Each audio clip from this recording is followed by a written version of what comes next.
Welcome back, guys. In this bonus video I'll show you how to compile area and lot size schedules. Enjoy the video. So the next thing I'm going to do is make sure I calculate the gross and net areas for my project. So under the architecture tab, the room and area panel, there's a drop down button. If you select that, you can go into area computations, and then you can click on the area schemes tab. Now this is where you can add your different area types into your project.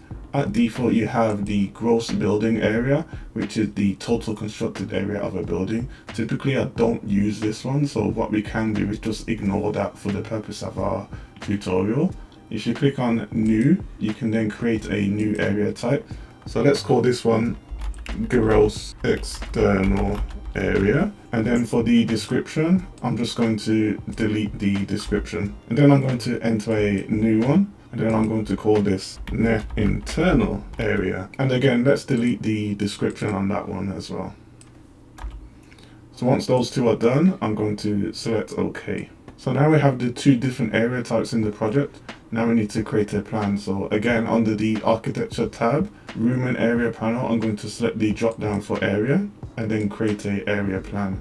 Now make sure that your type is the preferred type. So let's do the gross external area first.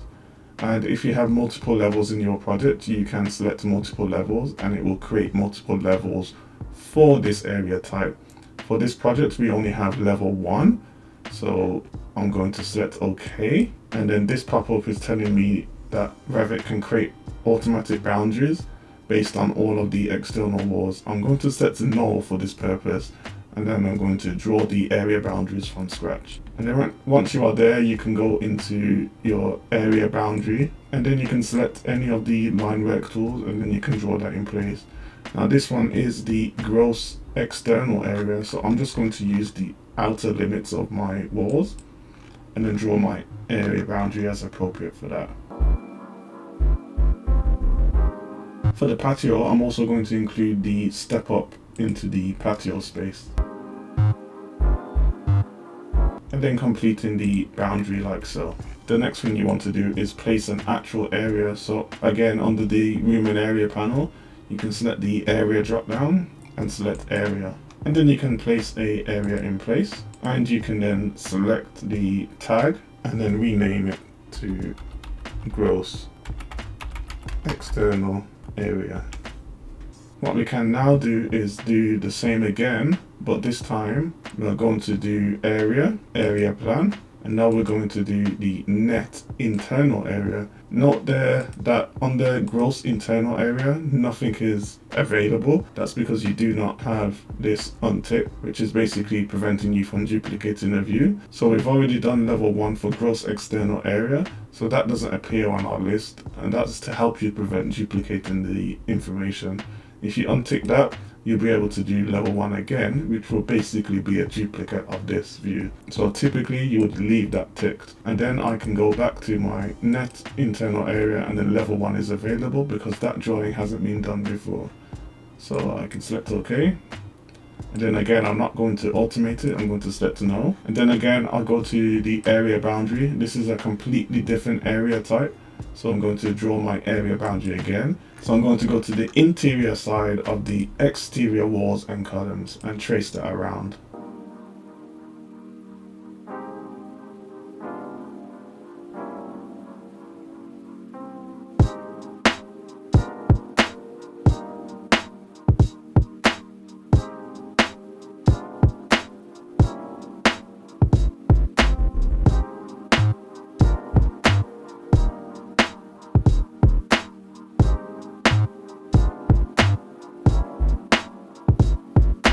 And once that one's done, we can then add another area for that and also rename it net internal area. So now we have both the net internal area and we also have the gross external area. There's one more area that we usually set up at the beginning of the project, which is the property area or the site boundary area. So let's do that one as well. For that one, I'm going to go to the detailed view. And then I'm going to do a very simple rectangular area by going to the Site tab and then selecting the property line and then selecting Create by Sketching. And then I'm going to use the pick lines tool, and then I'm going to offset. So to each side of the house, I'm going to do 1500 or 1.5 meters, and then offset there, and on this side. And then to the rear of the house, I'm going to do 4 meters, 4000, then offset there. And to the front of the house, I'm going to do 3.5 meters and offset from here. And then I'm going to use the trim extents and then join those together. So this is a very simplified property line, and this would also give us some additional properties. So for instance, we have the area calculated for that property line boundary. So let's now close these drawings and then go back to our sheet. So now that we have the area information into our project, we can add that as a schedule. So we right click the schedules quantities and select new schedule quantities. Then I go down to, let's do the net internal area first and hit OK. And we're going to do a very simple area schedule. So I'm going to select name and add that in the list. And then I'm going to select area and also add that in the list. That's all we want for this schedule. And then hit OK. We can close out of that schedule, and then we can drag that onto our sheet. We're going to tidy this up in a moment here. So let's right click, new schedule, and then let's add the gross external area. Again, we're going to add name first and then area. Add that to the list, hit OK, close out of this schedule, and then drag that onto our sheet as well. For the last one, we're going to right click, new schedule. This time we're going to go down to site, open up the radio button, and then we're going to select property lines. So this comes up as property schedule, but again, we can rename this. Let's hit OK. And then we're going to go down to, again, name, add that, and then go to area and then add that one. And then we can select OK. Then we can close that, and then we can drag the property schedule onto the sheet. So what I want to do is make sure these appear like they are reading as the same schedule. So let's use the property schedule as the base schedule. What I'm going to do is make sure that I overlap these so that they appear to be the same schedule. So I'm just going to open these up a little bit just so that I can see what they are doing on the graphics. So now that I've got these schedules roughly lined up, what I want to do is get rid of the titles for the gross external area and the net internal area. So the first thing I'm going to do is the net internal area. So I'm going to just single click on net internal area, and then I'm going to go to appearance, and then what I can do is untick the title and untick the show headers and then click OK. So that ends up as one line item for that schedule.